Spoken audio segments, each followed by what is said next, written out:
ఇంద్రుడికి కనువిప్పు అయింది, ఒక విధంగా భయమైంది. వెంటనే పరిగెత్తుకుంటూ వచ్చాడు, కృష్ణుని ఏకాంతంలో కలిశాడు. ఆయనతో పాటు గోలోకం నుండి కామధేను వచ్చింది. కామధేనుతో పాటు సకల లోకాలలో దేవతలు. ఎవరయ్యా సకల లోకాలు? పైన ఉన్నాయి కదా, అనేక లోకాలు ఉన్నాయి. స్వర్గలోకం, పితృలోకం, కింపురుషలోకం, కిన్నెరలోకం, యక్షలోకం, గంధర్వలోకం. వాళ్ళందరూ కూడా కృష్ణుడు వెంట పడ్డారు, పరిగెత్తుకుంటూ వచ్చారు. వాళ్ళు వస్తే ఏమైందయ్యా? అప్పుడు శ్రీశుకవువాచ గోవర్ధనే ధృతే శైలే ఆసారాద్రక్షితే వ్రజే గోలోకాదావ్రతతృష్టం సురభిః శక్రయేవ చ వివిక్త ఉపసంగమ్య వ్రీడితః కృతహేళనః పస్పర్శపాదయోరేవం కిరీటేనార్కవర్చస దృష్టశ్రుతానుభావోస్య కృష్ణస్వామిత తేజసః నష్టత్రిలోకశమదం ఇంద్ర ఆహ కృతాంజలి. ఏమైంది? గోవర్ధనే ధృతే శైలే ఆసారాద్రక్షితే వ్రజే. ఆ పర్వతాన్ని, ఇది గోవర్ధన పర్వతాన్ని ఎత్తి వీళ్ళందరినీ రక్షించేటప్పటికి ఆయన చూసి సురభితో సహా పరిగెత్తుకుంటూ వచ్చి వివిక్త ఉపసంగస్య, ఒంటరిగా ఉన్నప్పుడు వాళ్ళు కలిశాడు. సమాజం మందిలో కలిసి ఇది వెళ్ళి మళ్ళీ నమస్కారాలు చేస్తే వాళ్ళని మళ్ళీ ఎక్కడ హేళన చేస్తారు అయ్యో అని అనుకున్నాడు కదా. ఎటొచ్చి ముల్లోకాలకు నాయకుడే కదా. పరిగెత్తుకుంటూ వచ్చాడు. ఏం చేశాడు? ఆయన కిరీటం, ఏది అత్యంత ప్రతిభావంతమైనటువంటి కిరీటం ఈయన పాదాలకు తగిలేటట్లుగా వచ్చి తల వంచి నమస్కారం చేశాడు. దృష్ట శృతానుభావోస్య. ఆయన దగ్గరకు వచ్చి వేడుకొన్నాడు. కృష్ణస్య అమిత తేజస, అత్యంత శక్తివంతుడైనటువంటి శ్రీకృష్ణుని చూసి నష్ట త్రిలోకేశం అద ఇంద్ర ఆహ కృతాంజలి. ఈయన ఒకవైపు సిగ్గుపడ్డాడు, ఇంకొక వైపు భయపడ్డాడు, ఇంకొక వైపు తను చులకనగా భావించుకున్నాడు. కృష్ణుని నేను అవమానించింది అని ఆయన చూసి ఈ విధంగా అంటూ ఉన్నాడు. ఎవరు? ఇంద్రుడు. ఈ స్తుతంతా ఒకసారి చదువుకోండి, చాలా చాలా ఉంది. ఇంద్రస్తుతి అని. మనలో ఏదైనా తప్పు జరిగినప్పుడు భగవంతుడిని ఎలా వేడుకోవాలి? వేడుకుంటే ఏమవుతుందండి? పశ్చాత్తాపమే సగం పాపం పరిహారం అవుతుంది అని. పశ్చాత్తాపం ఊరికే ఒక మాట అంటే ఆయన మళ్ళించేస్తాడే పోతుందని కాదు. తన వలన ఈ తప్పు ఎలా జరిగింది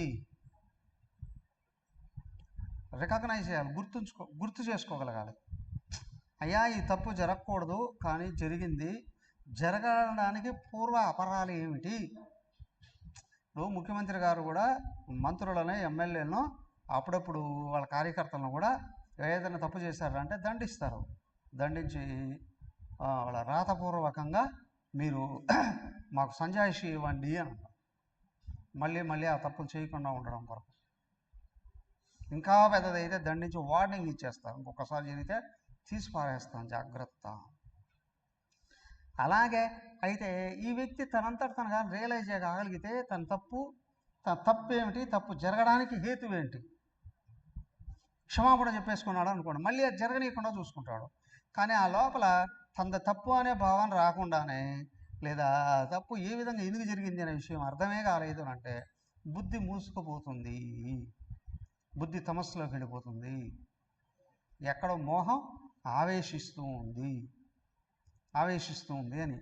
సో అది కానీ పెరిగింది అంటే మొత్తం జీవితం తలకిందులైపోతుంది. ఎందుకంటే బుద్ధి కొలాప్స్ అయిపోతే బుద్ధినాశాత్ ప్రణశ్యతి అంటారు. ఓకే, బుద్ధినాశాత్ ప్రణశ్యతి అని. సో తప్పు జరగడానికి హేతువును గుర్తించి దాన్ని మొట్టమొదట ఎవరి యందు తప్పు జరిగిందో వాళ్ళ క్షమాపణ చెప్పుకొని వాళ్ళ అనుగ్రహాన్ని కనుక పొందగలిగేటట్లయితే బుద్ధి మళ్ళీ మేలుకునే అవకాశం ఉంటుంది. ఎవరికి జరిగినా అదే ఇంద్రుడు ఇక్కడ తన మొర్ర పెట్టుకుంటున్నాడు. ఏమని, అయ్యా ఏ విధంగా జరిగింది, ఎందుకు జరిగింది, ఎలా జరిగింది కానీ ఆయన, అయ్యా నీ వలననే, నీ శక్తి వలననే మేమందరం పనులు చేయగలుగుతూ ఉన్నాం. నువ్వు ఇచ్చిన బాధ్యతలే మేమంతా నిర్వర్తిస్తూ ఉన్నాము. నువ్వు లేకపోతే మేము లేము. మేము అనుకున్నాము చాలా శక్తివంతులము అని చెప్పి మర్చిపోయాము. పైగా అయ్యా నువ్వు నారాయణుడు అనే విషయాన్ని మేము గుర్తించలేదు. మొత్తాన్ని నడిపేది ఎవరు? బ్రహ్మాండాలంతటిని కూడా నడిపేది ఆయనే. సృజించేవాడు బ్రహ్మదేవుడు, లయం చేసేవాడు విష్ణుదేవుడు. మరి ఈయన బాధ్యత నడపడం. చిన్మయామిశ్రంది సర్వాధ్యక్షులు స్వరూపానంద. రాజకీయ పార్టీలు ఉంటాయి, వాటికి అధ్యక్షులు వాళ్ళ పార్టీలకి వాళ్ళ అధ్యక్షులు ఉంటారు. వాళ్ళ మాటలు విని నడుచుకోగలగాలి. కానీ ఇక్కడ విషయం ఏంటి అని అంటే అలాంటి పోలికే లేదు ఇక్కడ. ఏమిటి అనంటే సృష్టి స్థితి లయాలకు సర్వానికి నాయకుడైన వాడు భగవంతుడు. ఆయనే తయారు చేశాడు, అంతేకాదు ఆయనే అందరిలో దూరాడు. ఆయనే శక్తి, ఆయనే జ్ఞానం, ఆయనే సర్వస్వం. ఆయన కాదనుకుంటే ఏది మిగలదు. ఆయన వద్దనుకుంటే ఏది మిగలదు. ఎందుకు అనంటే అంతటిగా కనిపించేది ఆయన. శాసనకర్తే కాదు, నిర్మాణకర్త కూడా ఆయనే. అంతేకాదండి, కనిపిస్తూ ఉన్నటువంటిది కూడా ఆయన. పడుకొని నిద్రపోయారు, కలగంటున్నారు. కళ ఎవరి నుంచి వచ్చింది? మీరు కనే కళ మీలో నుంచి వచ్చింది. మీ కళకు క్రియేటర్ మీరు, అవునా? అంతేకాదు, ఆ కళ ఎవరి మీద ఆధారపడి నడుస్తుంది? మీ మీదనే ఆధారపడుతుంది. ఆ కళ ఎవరిలో కలిసిపోతుంది? మీలోనే కలిసిపోతుంది. కళలో ఉన్నటువంటి సర్వనామరూపాలు ఎవరు? మీరే కదా. కళ యావత్తు మీదేనండి. అలాగే ఇక్కడ కూడా ఏంటంటే మొత్తం బ్రహ్మాండాలు అన్నీ కూడా భగవంతుడే. అంతా అయ్యి ఉండి ఇక్కడ ఏదో ఒక నామరూపాన్ని దాల్చి దానికే అన్నారు రూపంతో తాదాత్మ్యం వచ్చింది అని అంటే అధికారం దుర్వినియోగం అవుతుందండి. తప్పుదారు బట్టి వెళ్ళిపోవడం అనేది జరుగుతుంది. జీవితం తలకిందులు అవుతుందండి. అది కానియకుండా చూసుకోవాలి. కానికుండా చూసుకొని చాలా జాగరూకులై ఉండాలి. అయ్యా అంతా మాదే అనుకున్నాం, మేమే అనుకున్నాం, పైగా నిన్ను గుర్తించలేదు, నువ్వు ఎవరు అనే విషయాన్ని గుర్తించలేదు. కాబట్టి మా వలన తప్పు జరిగిందయ్యా, ఆ తప్పును మన్నించి మమ్మల్ని రక్షించవయ్యా అని వేడుకున్నాడు కాళ్ళ మీద పడి. ఎవరు? ఇంద్రుడు కదా. పరిగెత్తుకుంటూ వచ్చి అంత మాకు ఇప్పుడు జ్ఞానోదయం అయింది కాబట్టి మమ్మల్ని మన్నించు. పైగా ఇదిగో మేమే సర్వాధికారులు అనే భావంతో అక్కడ గోవర్ధన పర్వతం దగ్గర కార్యక్రమాన్ని అంతా జరిపించింది ఎవరో మానవ మాత్రుడు నువ్వు అని అనుకున్నాం. అందుకే మేము వర్షం కురిపించి వాళ్ళందరినీ చంపేద్దాము అని అనుకున్నాము. ఆ భయంకరమైనటువంటి దోషం నుండి మమ్మల్ని బయటపడేవి. మాకు అర్థమైంది నువ్వెవరు అనే విషయం. దానికే అన్నారు ఏంటి అంటే భగవంతుడు సర్వదా సర్వకాలంలోనూ పరమ ప్రేమ స్వరూపుడే. తప్పులు చేసిన వాడిని కూడా ఆయన దండించడు, వదిలేస్తాడు. అంతే. చెప్పిన మాట వినకపోతే వదిలేస్తాడు కదా. కానీ ఎప్పుడు దండిస్తాడు? వాడు పాపాలు చేసేది కాక చెప్పినా వినకపోగా సత్కర్మలు ఆచరించే సజ్జనులైనటువంటి వాళ్ళు ఉన్నారే, వాళ్ళకు కానీ అడ్డుపడి వాళ్ళని సత్కర్మలు చేయనీయకుండా ఆపుతూ పైగా వాళ్ళకు కానీ బాధలు కలిగించాడా అప్పుడు దిగి వస్తాడు, అప్పుడు తలకాలు తీసేస్తాడు. సో అక్కడ కూడా చెప్తాడు ఎందుకు అంటే నీలో ఉన్నది కూడా నేనేరా, ఈ ఉపాధిలో నుండి నువ్వు బాగుపడేటట్లేవు, ఈ ఉపాధి తీసేసి మళ్ళీ ఇంకో ఉపాధి ఇస్తాను, అక్కడన్నా బాగుపడతావేమో చూస్తాను అంటాడు. ఎవరికండి? కొంతమందికే కాదు, అందరికీ ఇస్తున్నది అదే. పదే జన్మలు ఎత్తూ ఉన్న ఆయన విసుగు చెందకుండా మనకెందుకు జన్మలు ఇస్తున్నాడు, దేహాలు ఇస్తున్నాడు, ఇకనైనా బాగుపడతాం, ఇకనైనా బాగుపడతాం, ఇకనైనా బాగుపడతాం. దానికే అన్నారు, ఎవరైతే పట్టుదల బట్టి భగవంతుడి కోసం ప్రయత్నం చేసి భగవంతుడిని అందుకోవడానికి ప్రయత్నం చేస్తాడో వాడు 10 అడుగులు వేస్తే 90 అడుగులు ఆయన దిగొస్తాడండి. జీవుడు మానవుడిగా పుడుతూ ఉన్నాడు అంటేనే ఆయన ఆశిస్తాడట. ఏమని? వీడన నన్ను తెలుసుకుంటాడు. అక్కడ కూడా మళ్ళీ ఏం చేస్తారు? మాయా ప్రపంచంలో కూడా పుట్టుకుపోతారు. ఎవడైతే వచ్చి నాకు ప్రపంచ సుఖాలు వద్దు, భగవంతుడే కావాలి అని దీక్ష పడుతున్నారో, బ్రహ్మచర్య దీక్ష, అప్పుడు ఆయన వాళ్ళ బాధ్యత ఆయనే తీసుకుంటాడట. కానీ అక్కడ వాళ్ళు గుర్తించకపోతే ఆయన్ని, మానవ జన్మే ముక్తి కొరకు, అందులో బ్రహ్మచర్య దీక్ష అనేటువంటిది కేవలం భగవంతుడి కొరకే ఉండాలి. మరి ఏం చేయకూడదా అండి? ఏమి చేసినా అవునా, తను ముక్తి మార్గం నుండి పక్కకు జరగకూడదు. తను ఎవరి కొరకు ఎప్పుడు ఎక్కడ ఏం చేస్తూ ఉన్నా వాళ్ళని ముక్తి మార్గానికి మళ్ళిచ్చేటట్టు ఉండగలగాలి బ్రహ్మచారి. బ్రహ్మచర్య దీక్ష అంటే అందరినీ సర్వకాల సర్వావస్థల్లో ఎప్పుడు ఎక్కడ ఎవడ ఎదురుపడ్డా వాళ్ళని దైవం వైపు మళ్ళించేటట్లుగా, ఇది చివరి పురుషార్థం ఉందే, చతుర్వేద పురుషార్థాలలో చివరిది అయినటువంటిది ముక్తి ఏదైతే ఉందో ఆ ముక్తి మార్గం వైపు, దైవం వైపు మళ్ళించేటట్లు ఉంటేనే బ్రహ్మచారి. బ్రహ్మచారి దీక్షకి అర్థం సార్థకం. అప్పుడు పూర్తిగా వాళ్ళ బాధ్యత ఆయన తీసుకుంటాడండి కదా. ప్రత్యేకంగా దేవతల్ని తయారు చేసి ఆయన పెట్టుకున్నాడు. వీళ్ళే తప్పు చేస్తే ఎట్లా అండి? ఆయన ప్రతినిధులే ఆయనకు మోసం చేస్తే ఎట్లా అండి? శిష్యుడే గురువుకు మోసం చేస్తే ఎట్లా అండి? మొత్తం కోల్పోతాడు దివ్యత్వాన్ని లోపల. అదే ఇక్కడ, అయ్యా మా తప్పు మాకు తెలిసింది, మమ్మల్ని మన్నించి నువ్వు దండించి అయినా సరే మమ్మల్ని దారిలో పెట్టు అని వేడుకున్నాం. వేడుకుంటూనే అప్పుడు ఏం చేశాడు భగవంతుడు? శ్రీ భగవాను వాచ 15 శ్లోకం. మయాతే కార్యమఘవన్ మఖభంగోనుగృహ్ణత మదన స్మృతయే నిత్యం మత్తస్యేంద్రియ మామైశ్వర్య శ్రీమదాంధో దండపాణిం న పశ్యతి తం భ్రంశయామి సంపద్యో యస్య చేచ్ఛాను గమ్యతాం శక్రభద్రం వహ స్థీయతాం స్వాధికారేషు యుక్తైర్వస్తంభవర్జితై అదాహం సురభికృష్ణం అభివంద్య స్వసంతారైరుపామంత్ర్య గోపనిర్పణమీశ్వరం. ఇప్పుడేమైంది? భగవంతుడు చెప్తూ ఉన్నాడు ఏమని?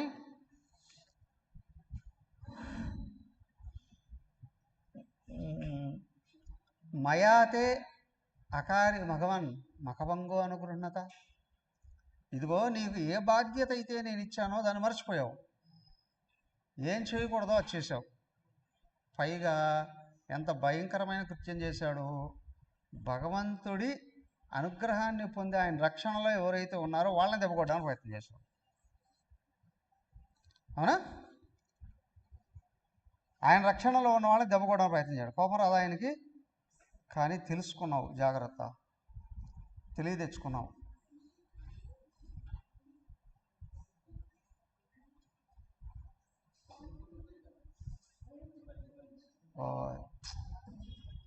హరి ఓం, హరి ఓం.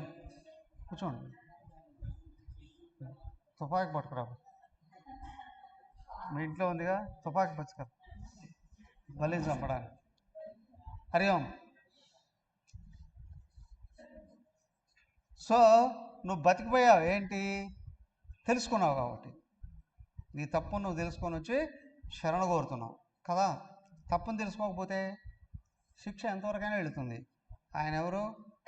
దక్ష ప్రజాపతి. దక్ష ప్రజాపతి అట్లాగే తప్పు తెలుసుకోకుండా ఏం చేశాడు? వెళ్ళి భగవంతుడైన శివుణ్ణి అవమానించాడు. తలకాయ తెగిపి మేక తలకాయ వచ్చింది, జంతువు తలకాయ వచ్చింది. జీవితాంతం జంతువు తలకాయతోనే ఉన్నాడు కదా. అప్పుడు ఒకసారి ఆయన ఎవరో అంధకాసురుడు ఎవరో ఏదో అధికారిగా ప్రజాపతిగా ఏదో చేస్తే ఆడు చేయకుండా చేశాడు.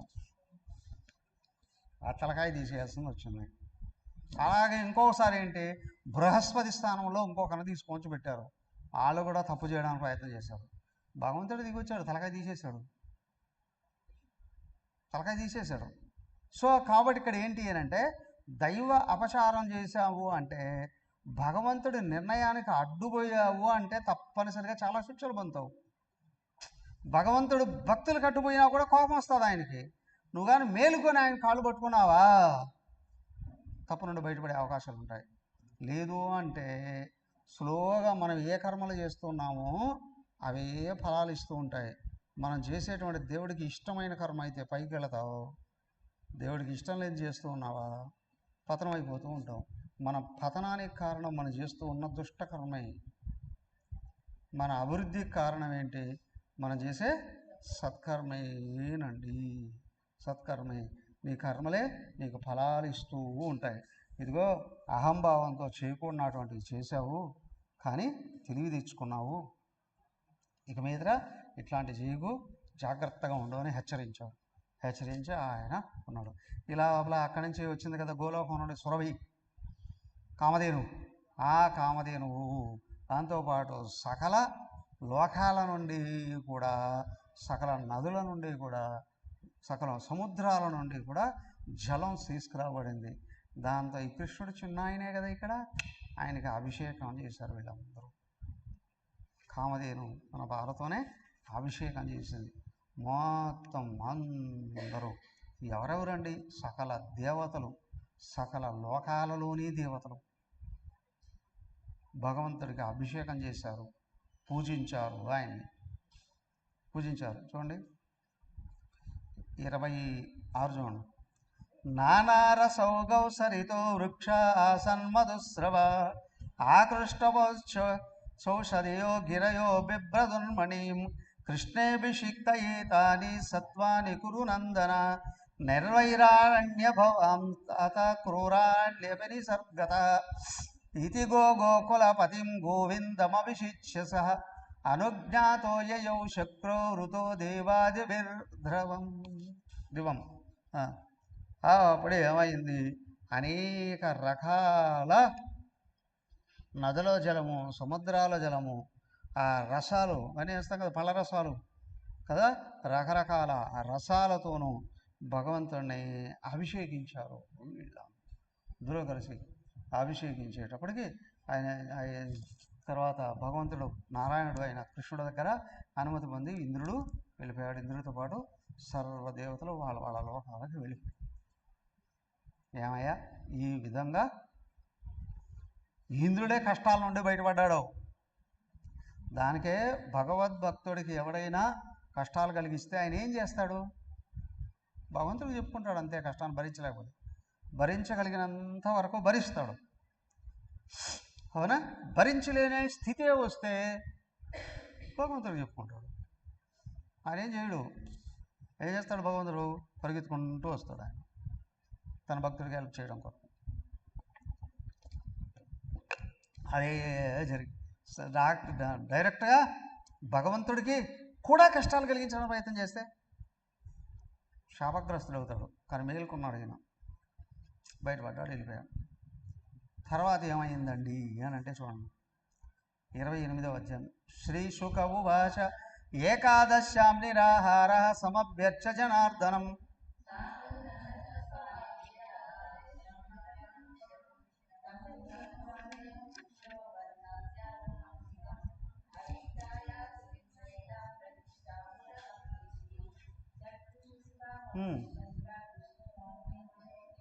భగవాన్ తదుపశ్రుత్య పితరం వరుణాహృతం తదంతికం గతో రాజన్ స్నాన ప్రాప్తం వీక్ష ఋషికేశం లోకపాల సపర్యయ మహాత్మా పూజయిత్వాహం తద్దర్శన మహోత్సవ.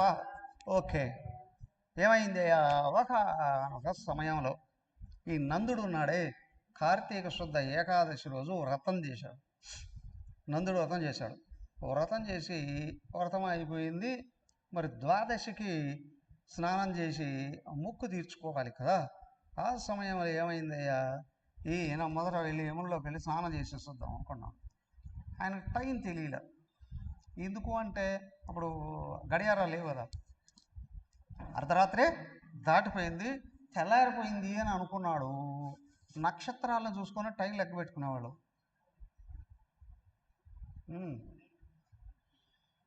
తెలుసా? విన్నారా మీరు?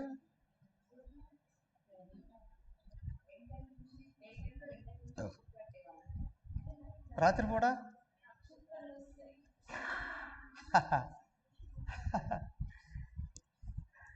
ఈ స్వామి కూడా చిన్నప్పుడు చదువుకునేటప్పుడు, హై స్కూల్కి వెళ్ళేటప్పుడు దాదాపు 5 ఏళ్ళు రోజుకు 15-16 కిలోమీటర్లు నడిచేవాళ్ళం. ఆ మార్నింగ్ స్కూల్ వచ్చింది అని అనుకోండి, 6 గంటలకు స్కూలు, 7-8 కిలోమీటర్లు నడిచిపోవాలి. 7-8 కిలోమీటర్లు నడిచిపోవాలి.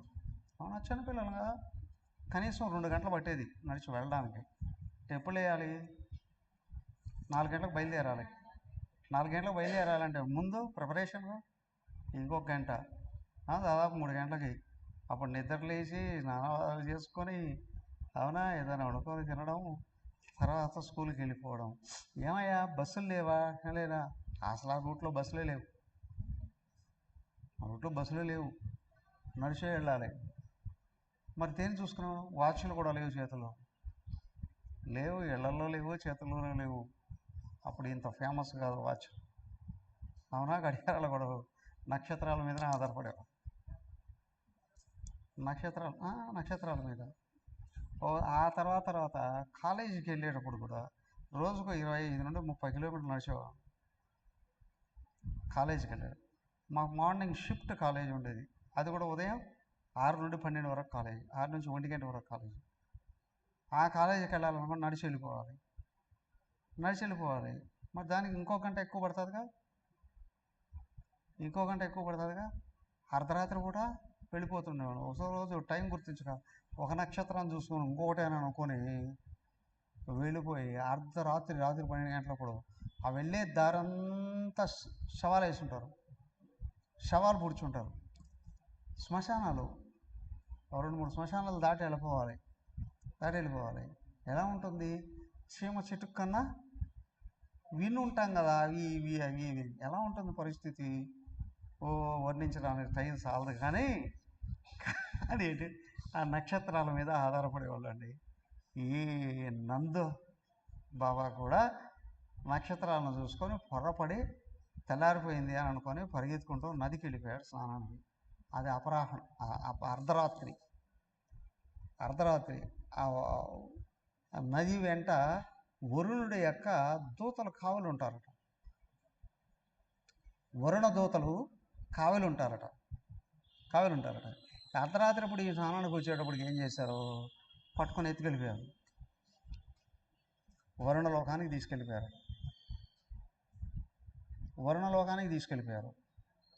తీసుకెళ్ళిపోయి ఆ వరుణదేవుడి దగ్గర నిలబెట్టారు. ఈయన అర్ధరాత్రి పూట స్నానానికి వచ్చాడయ్యా, అపరాధం అట. అక్కడ తీసుకొని పట్టుకెళ్ళిపోయారు. ఆయన అక్కడ పట్టుకెళ్ళిపోయారు. ఇక్కడ అందరూ పరిగెత్తుకుంటూ వచ్చారు. అయ్యా, నందబాబా లేరు, ఏమయ్యాడో తెలియదు, స్నానానికి వెళ్ళాడు, తిరిగి రాలేదు. జనరల్గా ఏమనుకుంటారు? నదిలో పడి చనిపోయారు అని అనుకుంటారు కదా. ఏమైంది? ఏం చూశాడు దివ్య దృష్టితో. చూసి ఏం చేశాడు? ప్రాప్తం వీక్ష హృషీకేశం లోకపాల సపర్యయ మహత్యా పూజయిత్వా తద్దర్శన మహోత్సవ. ఈయన దివ్య దృష్టితో చూశాడు, వీళ్ళ నాన్నగారు ఎక్కడున్నారు అర్థమైపోయింది. అవునా? ఇప్పుడు మళ్ళీ ఈయన ఇక్కడి నుంచి అక్కడికి పోవాలంటే ఎంత టైం పడుతుంది?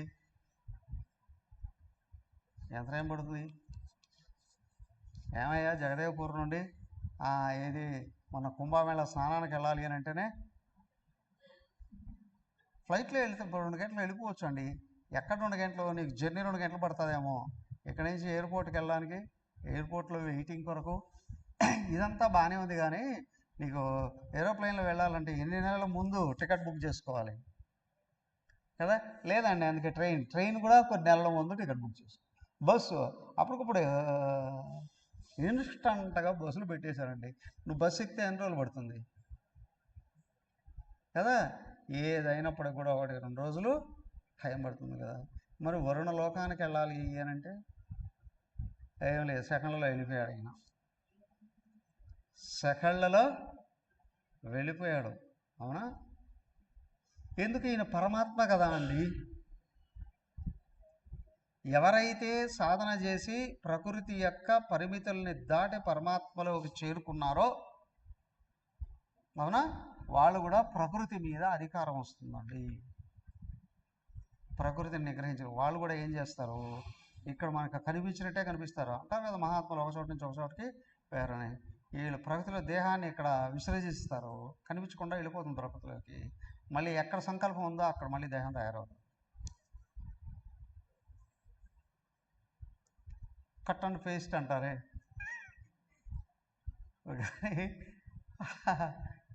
కంప్యూటర్ వర్క్గా తెలిసింది అంటే కట్ అండ్ పేస్ట్ అంటారు కదా. ఇక్కడ కట్ చేసి దాన్ని తీసుకుని వెళ్ళిపోయి ఇంకో చోట ఎక్కడ ఇంకో ఫైల్లో ఎక్కడో పెట్టేస్తారండి. అలాగే ఏం చేస్తాడు, ఇక్కడ దేహాన్ని కట్ అంటాడు, వెళ్ళిపోతుంది ప్రకృతిలోకి. మళ్ళీ ఇంకో చోట పేస్ట్ అంటాడు, అక్కడ వ్యక్తం అవుతుంది. ఎవరు ప్రకృతిని అధిగమించిన మహాత్ములు కూడా చేయగలరు. ఈయన సాక్షాత్ భగవంతుడు అయిపోయి నేరుగా వెళ్ళిపోయాడు వరుణలోకం. వరుణలోకానికి వెళ్ళిపోయేటప్పటికి ఎదురుగా కనిపించాడు వరుణదేవుడికి. వరుణుడిగా అప్పుడే ఈయన తీసుకుని వెళ్ళిపోయి అక్కడ పెట్టారు వాళ్ళు. అయ్యా ఈయన ఫలానా ఆయన అక్కడ నుండి ఇది గోకులం నుండి ఇదిగో బృందావనం నుండి పట్టుకొని వచ్చాము, విధంగా అర్ధరాత్రి కూడా వచ్చేస్తున్నాం ఆయనకి అంత చెప్తున్నారు. ఈ వెంటనే వెళ్ళిపోయాడు. వెంటనే వెళ్ళిపోయేటప్పటికి ఏం చేశాడు వరుణదేవుడు, ఎవడే కదా ఆయన, పశ్చిమ దిక్కుకు పాలకుడు, పరిగెత్తుకుంటూ వచ్చి కృష్ణుడు కాళ్ళ మీద పడ్డాడు. గుర్తుంది ఆయనకి. ఇంద్రుడిలాగా మరచిపోలేదు, పరిగెత్తుకుంటూ వచ్చి కృష్ణుడి కాళ్ళ మీద పడ్డాడు. వరుణదేవుడు కాళ్ళ మీద పడి వరుణోవాచ 5 అద్యమే నివృతో దేహో దైవార్ధోధిగత ప్రభు త్వత్పాదభాజో భగవన్నావాపో పరమధ్వనః నమస్తుభ్యం భగవతే బ్రహ్మణే పరమాత్మనే నయత్ర శ్రూయతే మాయా లోక సృష్టి వికల్పన. అయ్యా ఏమన్నారు, అద్యమే నివృతో దేహో అద్యైవార్ధో దివం అధిగత ప్రభు. అయ్యా ఈశ్వర భగవాన్ నీకు నమస్కారం అయ్యా, మా వాళ్ళు తెలియక తప్పు చేశారయ్యా అని వచ్చి కాళ్ళ మీద పడిపోయాడు. కాళ్ళ మీద పడి ఈయన ఇష్టం వచ్చినట్టు పొగిడేస్తున్నాడు. నమస్తుభ్యం భగవతే బ్రహ్మణే పరమాత్మనే నయత్ర శ్రూయతే మాయా లోక సృష్టి వికల్పన. ఇదిగో అయ్యా, ఈ చేతనే సృజించబడి ఉన్నప్పుడు కూడా మేము మా విధుల నిర్వహణలో ఇక్కడ పడిపోయి నీకు కూడా దూరం అయ్యావయ్యా. మా అదృష్టవశాన నువ్వు మా కళ్ళ ఎదురుగా కనిపిస్తావు.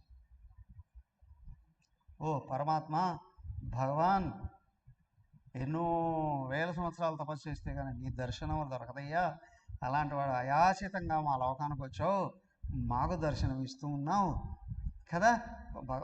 ఇది తెలుసు కదా, భగవాన్ నారాయణ అంటూ ఆయన పొగుడుతూ ఉన్నాం. వారిని శ్రీకృష్ణ భగవాన్ ఆయన వాళ్ళ నాన్నగారిని తీసుకొచ్చారు కదా. అయ్యా తెలియక తీసుకొచ్చారయ్యా, వీళ్ళు మమ్మల్ని క్షమించవయ్యా, క్షమించి వదిలేవయ్యా వీళ్ళకి మీ నాన్నగారిని తెలియదయ్యా. వాళ్ళు కూడా వచ్చి నమస్కారం చేశారు. వరుసగా వాళ్ళ లోకంలో వాళ్ళందరూ వచ్చి కృష్ణ భగవానుడికి నమస్కారాలు చేసుకున్నారు. నమస్కారాలు చేసుకునే వాళ్ళ ఇది పరివారం అంతా ఉంది కదా వరుణదేవుడికి, వరుణలోకంలో ఉన్న దేవతలందరూ, వాళ్ళందరూ అనుకుంటున్నారు ఈయన నారాయణుడు అయితే మహత్తులు ఉంటాయి కదా, ఆ మహత్తులన్నీ చూపిస్తాడా ఈయన అనేది అనుకుంటూ ఉన్నారు. అనుకుంటూ ఉండగానే ఈయనకు మనసులో అన్నీ తెలిసింది శ్రీకృష్ణుడికి. ఈయన ప్రభావంతో వాళ్ళకి దివ్య స్వరూపాన్ని చూపించారు. ఎవరికి?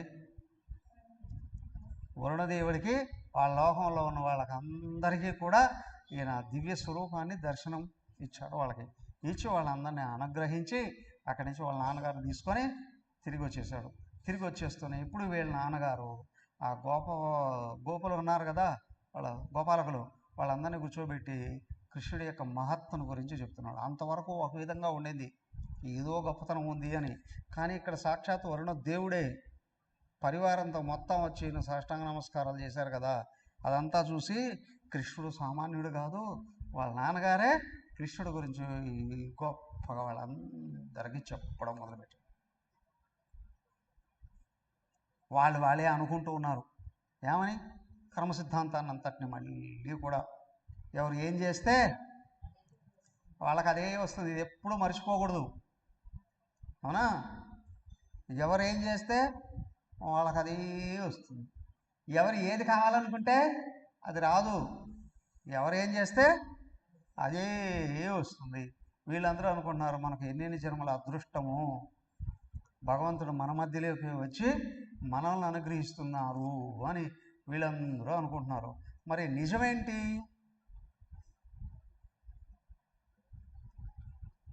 నిజమేంటి?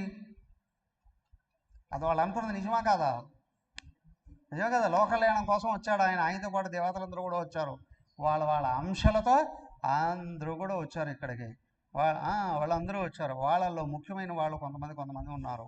వాళ్ళందరూ కూడా ఈయనని దర్శించడంతో అక్రూరుడు మొదలైనటువంటి వాళ్ళు వచ్చారే, అయ్యా ఈయన సాక్షాత్ నారాయణుడే, అదిగో ఆయన ఎక్కడుంటే అది వైకుంఠమే, ఈరోజు మన బృందావనం వైకుంఠం లాంటిదే కదా, మనం అందరం ఆయన సేవిద్దాము, ఆయన ఏం చెప్తే అది చేద్దాము, ఆయన వెంట నిలుద్దాము, ఆయనకు అనుగుణంగా నడుచుకుందాము అని వాళ్ళందరూ చెప్తున్నారు. కృష్ణుడిని అందరూ పోయి ఆయన వెంట నడిచారు కదా. ఆ విధంగా వాళ్ళ నాన్నగారిని ఆయన రక్షిస్తూనే ఈయన గొప్పతనం అంతా గోకులానికి కూడా తెలిసిపోయేటట్టు జరిగిందండి. అయిపోయింది కదా. తర్వాత ఏమైందండి? ఈయన కృష్ణావతారం ఎందుకు వచ్చిందయ్యా అంటే వరుసగా భక్తుల్ని రక్షించడానికే, భక్తులకి ముక్తి పొందడానికే. రాముడు వచ్చాడు, జనులందరూ నరులు నారాయణుడుగా మారాలి అని అంటే ఎలాగ నడుచుకోవాలని చూపించాడు కదా. ఆయనే రాజుగా ఉండు రాజ్యాన్ని నడిపిస్తూనే ప్రజలందరూ కూడా, మానవులందరూ ఎవరెవరితో ఎప్పుడెప్పుడు ఎలాగా నడుచుకుంటే ఎదుగుతారు అనేది చూపించాడు. తల్లిదండ్రులతో ఎలా ఉండాలి, అన్నదమ్ములతో ఎలా ఉండాలి, భార్యలతో, పిల్లలతో, రాజుతో, భృత్యులతో, అందరితో మొత్తం అన్నీ చూపించాడు. కానీ కృష్ణుడు వచ్చిన సమయానికి ఏంటి అంటే ఇక్కడ అవతార ఆయు ప్రమాణం తక్కువ. అక్కడ రాజ్య పరిపాలనే 11,200 సంవత్సరాలు చేశాడు ఆయన. సీతాదేవి భూమిలోకి వెళ్ళిన తర్వాత మళ్ళీ తెచ్చుకున్న తర్వాత 11,200 సంవత్సరాలు ఉన్నాడు. కానీ ఈయన మొత్తం ఉన్నది 127 సంవత్సరాలే. 127 సంవత్సరాలే. కానీ ఏంటంటే ఇంత గొప్ప అవతారం మళ్ళీ వస్తుందో లేదో తెలియదు. దానికి ఈ 3 యుగాలలో ఆయన్ని అనుసరించిన వాళ్ళందరినీ ఉద్ధరించడం, మోక్ష ప్రదానం చేయడం కొరకే, రక్షించడానికి వచ్చాడు.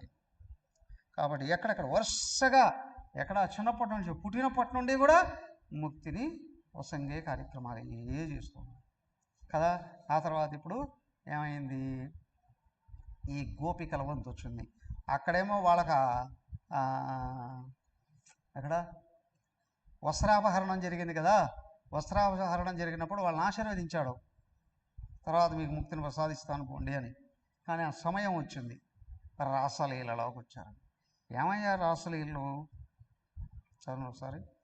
శ్రీ శుకవువాచ భగవాన్ అభితారాత్రి శరదోత్పుల్ల మల్లిక వీక్షరంతుం మనశ్చక్రే యోగమాయాముపాశ్రిత తదోడు రాజ కగుభ కర్మ కరైర్ముఖం ప్రాచ్యా విలింపన్నరుణేన శంతమయీ సచర్షణీనాముదగు శుశోమృజన్ ప్రియాయాయవ దీర్ఘదర్శన.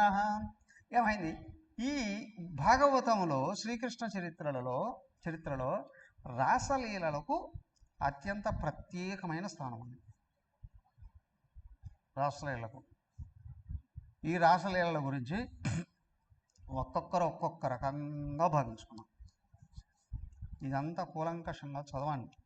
50 శ్లోకాలు ఉన్నాయి. ఇదంతా చెప్పుకోవాలరా అంటే 2 రోజులు పడుతుంది.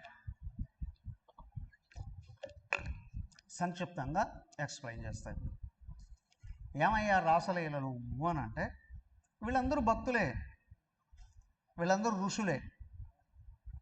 ఎవరో గోపికలుగా వాళ్ళు మొత్తం అంతా ఋషులే.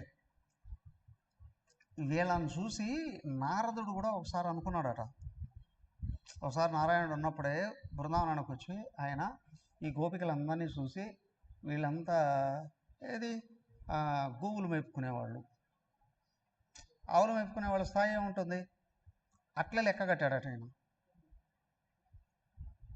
చదువు రాని వాళ్ళు ముద్దులు, ఏదో మూఢమైన భక్తి మాత్రమే ఉంది వీళ్ళకి కృష్ణుడి మీద, వీళ్ళకి చదువు సంధ్యలు లేవు అని అనుకున్నాం. ఏమిటి అదంతా భావించి ఒకసారి ఆయనే వీళ్ళని పిలిచి, మీరు కృష్ణ కృష్ణ కృష్ణ అని ఆయన వెంట తిరిగితే ఏం లాభం ఉంటుంది, నేను మీకు కొంచెం కృష్ణుడి గురించి బోధిస్తాను రండి అన్న, బోధన చేస్తాను వచ్చి వినండి అన్నారు. వాళ్ళేమన్నారు, మాకు టైం లేదు పోవయ్యా అన్నారు. ఎందుకు టైం లేదు, ఎందుకు టైం లేదు, అందులోనే మాటే కదా, అవునా కదా, క్లాస్కి రాకూడదు అంటే టైం లేదండి. ఏ అయిపోయిందా టైం, టైం అయిపోయిందా,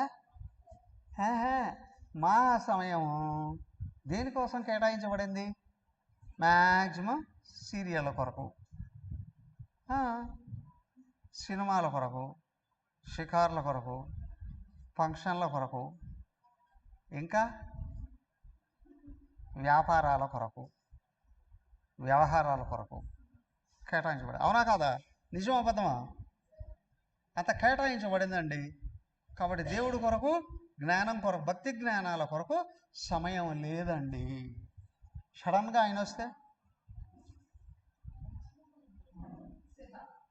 ఆయన వస్తే ఏం చేస్తావు, సీరియల్ చూసి వస్తానంటావా, డబ్బులు లెక్క పెట్టుకొని వస్తానంట షాప్లో, ఆ ఫంక్షన్ అయిపోయిన తర్వాత వస్తానండి, అక్కడ మంచి మంచి భోజనాలు పెడుతున్నారండి, లేదా మంచి మంచి గిఫ్ట్లు ఇస్తారు. లేదండి ఫంక్షన్కి వెళ్ళకపోతే వాళ్ళు ఏమైనా అనుకుంటారండి, లేదా మా ప్రోగ్రాం తర్వాత రారండి, కాబట్టి అది వెళ్ళిన తర్వాత వస్తాను అని అనగలరా, అంత గ్యాప్ ఇస్తే కదా ఆయన పీకకు తాడేసి లాక్కొని వెళ్ళిపోతారు, ఎవరిని ఏమీ అడగడు, లాక్కొని వెళ్ళిపోతారు. ఏమయ్యా అప్పుడు చెప్తే మాకు టైం లేదండి, ఆయన అంటాడు టైం లేదు రా అని, టైం లేదు రా అని అంటాడు. అదే కానీ సమయం నువ్వు దేని కొరకు వినియోగించాలనో దాని కొరకు కానీ వినియోగిస్తే ఆయన రాను కూడా రాడు, వచ్చి ఏదో కొంచెం డిస్కస్ చేసేసి వెళ్ళిపోతాడు. కడవ మనిషితో అదే చెప్పారు, ఎవరి మనసు సదా సర్వదా భగవంతుడి పాదపద్మాల మీద నిమగ్నం అయి ఉందో ఈయన అవసరమే లేదండి. ఎందుకు, అక్కడ జీవభావం అనే అహంకారం ఉంది, భగవంతుడి పాదాల దగ్గర బలి ఇవ్వబడిందండి. ఇప్పుడు మరి ఆ దేహం టైం అయిపోతే ఊడిపోతుంది, ఎవడు పట్టించుకునే పరిస్థితి ఉండదు. కానీ ఆయనకు అవసరం ఉంది అనుకున్నప్పుడు ఆ ఉపాధిని చనిపోయినా కూడా బతికిస్తారు. అవునా, పుట్టకముందే చచ్చిపోతే బతికించలేదు పరీక్షితుడిని, అవునా. అలాగే ఏంటి, మన గురువుగారే అమ్మగారే అన్నారు 47 ఏళ్ళు ఆయుష్తో పుడితే 75 ఏళ్ళు జీవించి, గురుదేవుడి దగ్గరికి వెళ్ళి అడిగారు 50 ఏళ్ళు వచ్చాయి నాకు 47 ఏళ్ళే అదే జాతకంలో రాస్తున్నారు గురుదేవు, నేను ఇంకా ఎందుకు పోలేదు అని అడిగాడు. మందే ఉందిలే, ఆయనకు అవసరం ఉన్న రోజులు వాడుకుంటాడు, ఆయనకు అవసరం తీస్తే వదిలేస్తాడులే అన్నాడు. అర్థమైందా, అవసరం ఉన్న రోజులు వాడుకుంటాడు, దేన్ని, ఉపాధిని వాడుకుంటాడు, చనిపోయినా బతికాడు. గురుదేవుడు 3 సార్లు చనిపోతే మళ్ళీ ఎనికి పిలిచారు అన్న,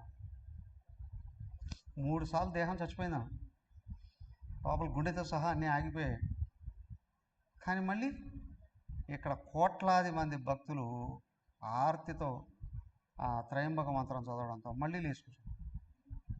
3 సార్లు జరిగింది అట్లాగా, 3 సార్లు జరిగింది. ఏమిటి అంటే ఆయనకి దేహంతో అవసరం ఉన్నదే వాడుకుంటాడు.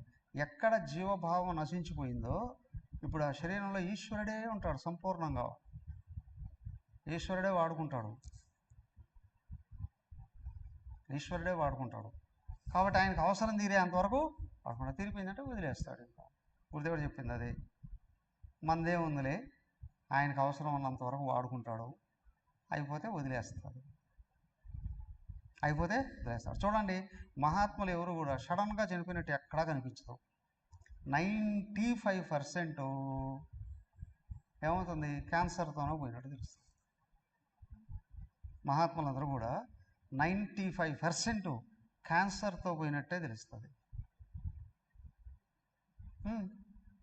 మామూలుగా ఉన్నట్టున్నారు, చనిపోయారండి. మహాత్ముల విషయంలో అది కనిపించినా కనిపించదు. ఎందుకంటే మహాత్ములు క్యాన్సర్ ఎందుకు వస్తుందండి? దేహం పోవాలి కాబట్టి వస్తుంది అంతే. దేహం పోవాలి కాబట్టి అప్పటికప్పుడు ఏదో ఒకటి సృజించడం అనేటువంటిది జరుగుతుంది. అది కూడా ఈశ్వరుడు చేసే పనే అండి. ఊరికే చనిపోయారంటే బాగుండదు అని అలాగా ఆయనే ఇంకా అయిపోయింది దేహంతో వాడుకోవడానికి, ఇంకా కుదరదన్నప్పుడు ఆయనే కేటాయించి వదిలేస్తాడండి కదా. సో కాబట్టి ఇక్కడ ఏంటి అని అంటే, ముక్తుడైనటువంటి వాళ్ళ జీవితం ఆ విధంగా వెళుతుంటుంది. కానీ జీవన్ముక్తులే మళ్ళీ రూపం కావాలి, నీతో తిరగాలి, నీతో కలిసి జీవించాలి అనుకున్నప్పుడు అలాంటి ఋషులే ఇక్కడ గోపికలుగా వచ్చినటువంటి వాళ్ళండి. గోపికలుగా వచ్చి బృందావనంలో ఆయన వెంట ఉన్నటువంటి వాళ్ళండి అని. వీళ్ళందరికీ ముక్తిని ఇవ్వాల్సిన బాధ్యత అంతే. దానికి ఏంటంటే ఆ చిన్నప్పటి నుండి కూడా చేశాడు చూడండి, వాళ్ళ ఇళ్లలోకి వెళ్ళడం, నిరంతరం వాళ్ళ ఇళ్ళలోనే తిరిగేవాడు కదా. ఆ గోకులంలో కూడా వీళ్ళకి 9 లక్షల గోవులు, 2 పిల్లలు ఇంట్లో, ఎన్ని పాలు తాగితే అయిపోతాయి కదా. వదిలిపెడితే పరిగెత్తుకుంటూ ఆ గోపికలలోకి వెళ్ళడం, పాలు దొంగతనం చేయడము, నెయ్యి దొంగతనం చేయడము, పెరుగు తినడము, వెన్న తినడము, అవంతా పక్కన ఇది కూతులకి, కుక్కలకి, పిల్లలకి అందరికీ పోయడము. వాళ్ళు అదే పాలు అమ్ముకోవడానికి వెళుతూ ఉంటే ఆ కుండలు పగలగొట్టడం, ఎన్ని ఎన్ని ఎన్ని ఎన్ని ఎన్ని ఇవన్నీ ఏంటి అంటే సర్వకాల సర్వావస్థలలో వాళ్ళు పనులలో నిమగ్నమయ్యి ప్రపంచంతో తాదాత్మ్యం వస్తుందేమో కదా. ఎలాగైనా సరే వాళ్ళ మనసు ఆయన వైపుకే తిప్పుకోవాలి, ఏదో ఒక విధంగా చేసి వాళ్ళు ఆయన గురించి ఆలోచించేటట్టు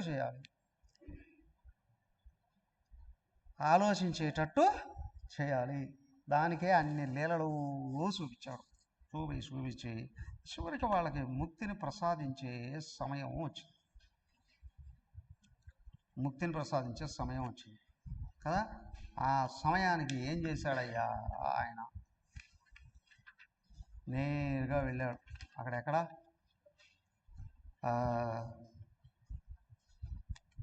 యమునా నది ఒడ్డున రాత్రిపూట, రాత్రి 10 గంటల తర్వాత దాదాపు అర్ధరాత్రి కావస్తుంది. వెళ్ళిపోయి ఏం చేశాడు ఈయన? పిల్లనగురు వాయిస్తూ కూర్చున్నాడు, కళ్ళు మూసుకున్నాడు. అదే అనుకుని మురళి వాయించుకుంటూ ఉన్నాడు. ఎంతసేపు అండి? ఎంతసేపు అని అడగకండి, కానీ ఆయన సంకల్పం సిద్ధించాలి కదా. ఏమిటి? ఆ బృందావనంలో ఉన్న గోపికలు మొత్తం అందరూ ఇల్లు వదిలేసి పరిగెత్తుకుంటూ వచ్చి ఆయన చేరేంత వరకు వాయిస్తున్నారు. అదంతా వర్ణన చేస్తారు, వరుసగా చదవండి, చాలా అద్భుతంగా ఉంటుంది. ఏమిటి ఏనంటే, కొంతమంది నిద్రకు ఉపక్రమిస్తూ ఉన్న వాళ్ళట భర్తలను వదిలేసి పరిగెత్తుకుంటూ వచ్చారు. కొంతమంది పిల్లల్ని పడుకోబెడుతున్నారట, వదిలేసి వచ్చేసారట. ఇంకా కొంతమంది వీళ్ళు అన్నాలు తింటూ ఉన్నారట, భర్తలకు అన్నాన్ని పెడుతూ ఉన్నారట, వదిలేసి వచ్చేసారట. ఇంకా కొంతమంది అత్తమామలకు సేవలు చేస్తూ ఉన్నారట, వదిలేసి వచ్చేసారట. కొంతమంది అప్పుడే పొలానికి వెళ్ళేదో ఇంటికి వచ్చి స్నానం చేసి బట్టలు వేసుకుంటూ ఉన్నారట, సగం బట్టలతోనే పరిగెత్తుకుంటూ వచ్చేసారు. ఈ నాదం వినిపిస్తూనే ఎక్కడికక్కడ అన్నీ వదిలిపెట్టి పరిగెత్తుకుంటూ వచ్చేసారండి. 28 ఏళ్ల క్రితం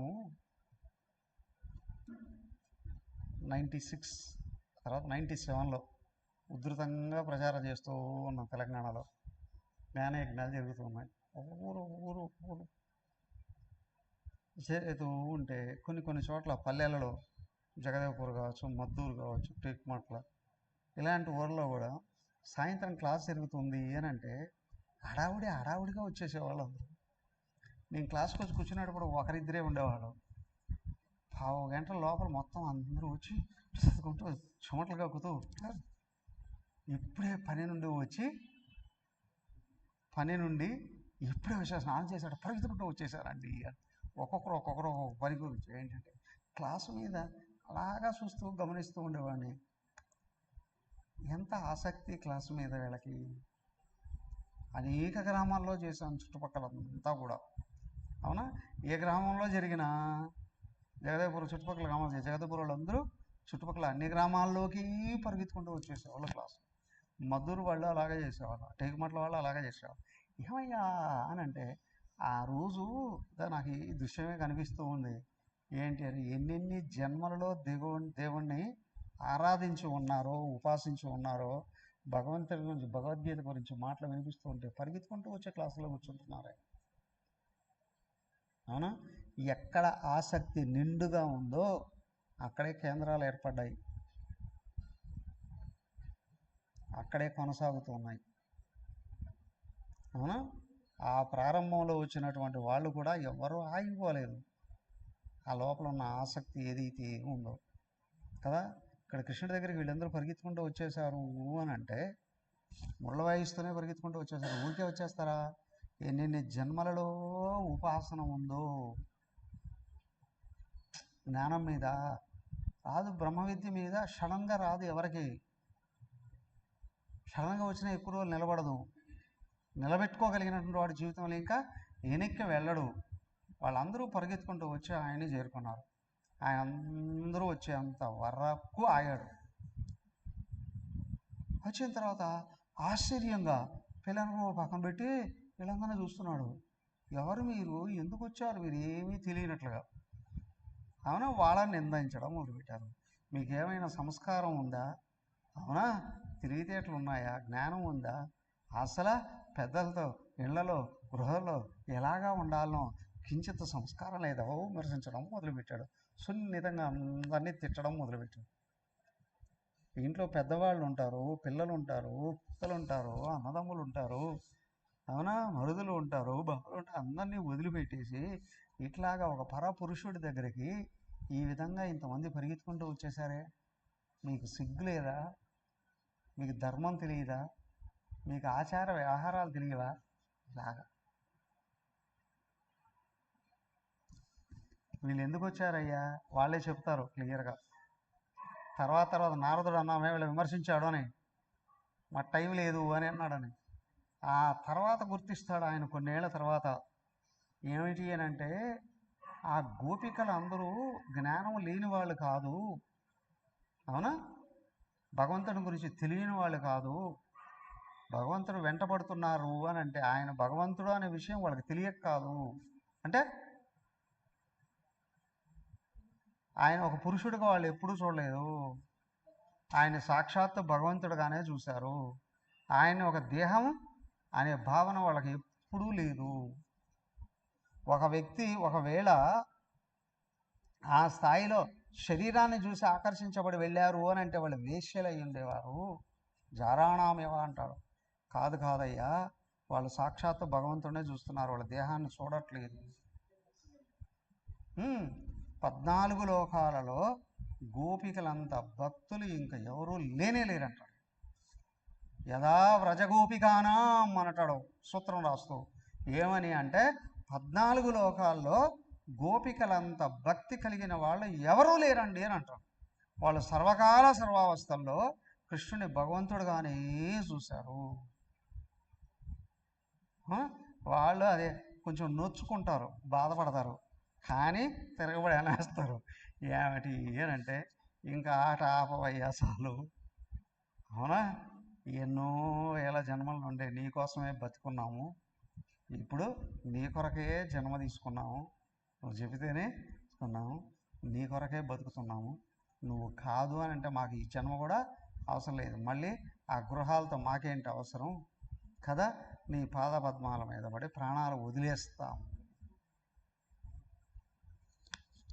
గుర్తించావు. ఆయన వీళ్ళని ఆశీర్వదించదలుచుకున్నాడు కదా, సంపూర్ణంగా ఆశీర్వదించదలుచుకున్నాడు. ఎలాగా? వాళ్ళందరూ కలిసి ఇంత ఆనంద తాండవం అంటారు కదా. అవునా? భగవద్భావంతో నృత్యం చేసేటప్పుడు అది వేరు, ఇతరుల జీవితాలను కదిలించి పారేస్తుంది. దేహాలను కదిలించడం కాదు, హృదయాలను కదిలించి తన్మయత్వంలో నింపుతుంది కదా. వీళ్ళందరితో కలిసి రాసలీలలు ఆడారండి. ఆయన ఆనంద తాండవం చేశాడండి. ఆనంద తాండవాలు ఎలా అండి?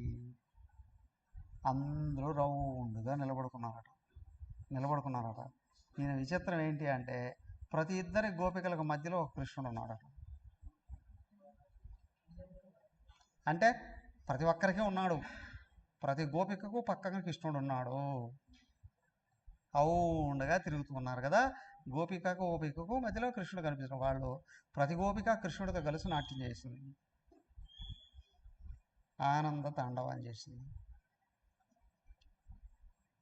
ఇది ఎలా వర్ణిస్తారండి అంటే దానికే అన్నారు, మీరు ఎప్పుడైనా భగవంతుడిని చూసారా, భగవంతుడిని స్పృశించారా, భగవంతుడితో తాదాత్మ్యం చెందారా అని అడిగితే ఏం చెప్తారు?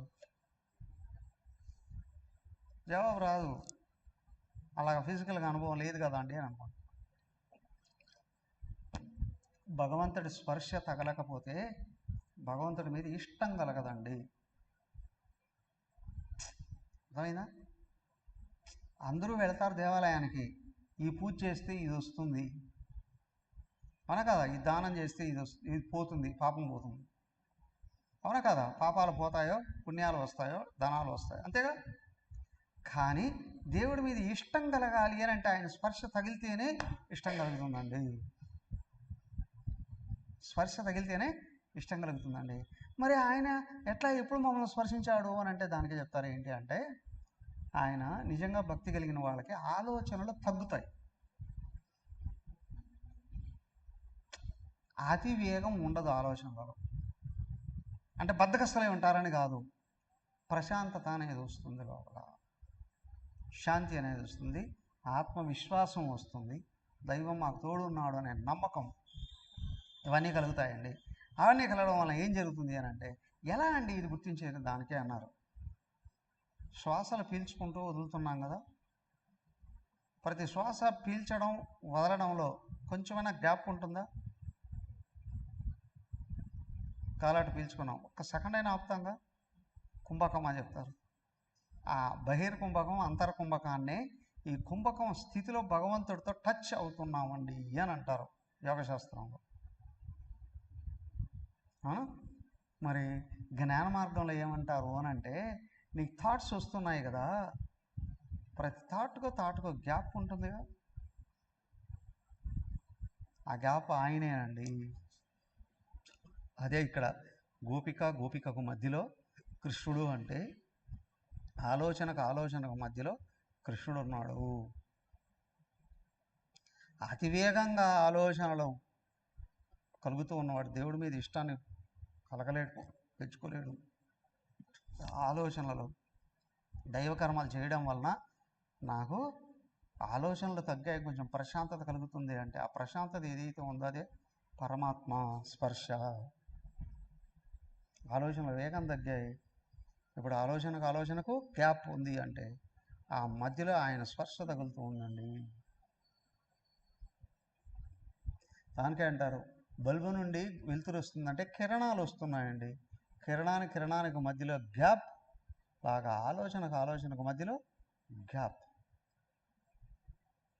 దానికే అంటారు గుండెని అడిగారట ఎవరో, నువ్వు పుట్టినప్పటి నుంచి కొట్టుకుంటూనే ఉన్నావు, నీకు రెస్ట్ అవసరం లేదా? పనిచేస్తుంది కదా. అది కూడా అంటుందట నేను నిరంతరం రెస్ట్ తీసుకుంటున్నాను. అదేలా?